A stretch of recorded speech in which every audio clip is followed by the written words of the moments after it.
The following story has been brought to you by StoriesToInspire.org. I was once walking on Eastern Parkway with my son a few years ago, and I met a Jew. His name was Rabbi Benjamin Klein of blessed memory. He was a secretary of the Lubavitcher Rebbe, and he seemed like in a good mood. Usually the secretaries are not supposed to speak, but it was... So I said, Rabbi Benjamin, that sent me up Samaisa, tell me a story.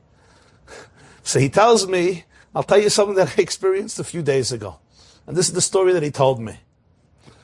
He said there was a younger man who was married in Bnei Brak, and they were married for 10 years. And they couldn't have children. They tried everything and didn't have children.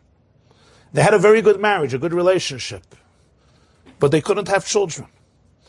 And after 10 years, based on the halacha, that 10 years of marriage, there's room for divorce. Some say it's a mitzvah, some say you're allowed to. So with the advice of, I guess, people he consulted, and with tears in his eyes and in her eyes, they got divorced. He wanted to have a child, do the mitzvah of pruervu. Now, there are tragedies and there are tragedies. 2 months after the divorce, she starts showing. She's pregnant. 10 years they didn't have a baby. Everybody gave up hope. They got divorced. And she was pregnant. No, moire de kesimcha. She's pregnant. They could get married again. He was a kohen. Kohen, of course, can't marry a divorcee. So was tutman. So now the tragedy is a double tragedy. She's going to have a baby. It's his baby, her baby, and they won't even be able to raise it together. The whole reason they got divorced is no children, and now there's going to be a child, but they're divorced. He went to a lot of great people, including his own teacher, who was a very known person, to ask for what can I do? And everybody said, there's nothing. This is a tragic, sad story. There's nothing to do. There was somebody who told him that the Lubavitcher Rebbe, he should go to the Lubavitcher Rebbe. It was a big posek in Eretz Yisrael. He said, if there's somebody who cannot, he says, what is he supposed to do? Just go. You won't lose. So he went. Rabbi Benjamin Klein told me the story. He was there. Now, this person came from a particular yeshiva where there was a lot of opposition to Chabad. So he really didn't want to do it. But his wife, his ex-wife, pushed him. She said, there's nothing to lose. Go. So he came one Sunday. The Lubavitcher Rebbe would give dollars. But he was very cynical.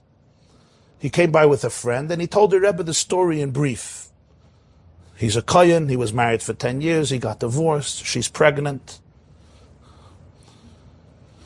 So without skipping a heartbeat, he says, Go discuss this with your mother. He left, and he says, Moiridik advice. How is my mother going to help this situation? Go talk to Mama. His mother was actually living in Brooklyn, I think in Flatbush, he told me. She was an elderly woman. She also had a little dementia. He didn't tell her the whole story. He didn't want to aggravate his mother. She was an elderly woman, and she was already not fully clear always.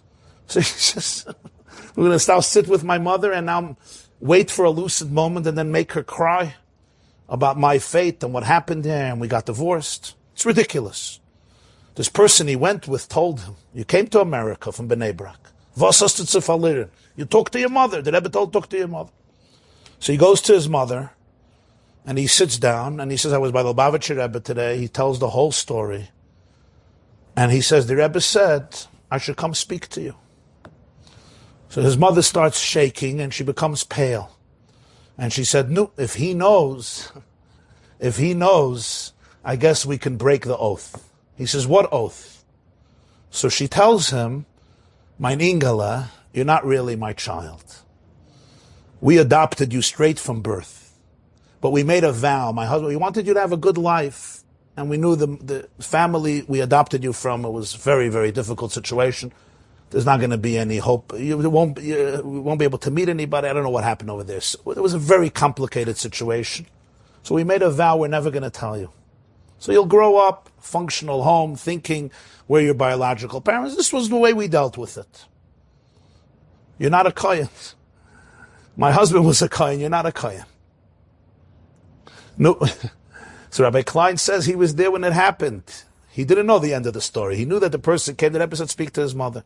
He tells me a few days ago, he went to the oil of the Lubavitcher Rebbe, and he sees a younger man there, with a son. What's this? Bar mitzvah. He was a Litvischer Jew from Bnei Brak. He says, Ich bin gekommen, sagen a dank. This boy is my bar mitzvah bacher. And I had the schus to raise him as a father because of what happened when I came then to the Rebbe and he told me to speak. So I came here with my son before his bar mitzvah to the Rebbe's Tzion in Queens to say thank you. Enjoyed this story? Come again. Bring a friend. StoriesToInspire.org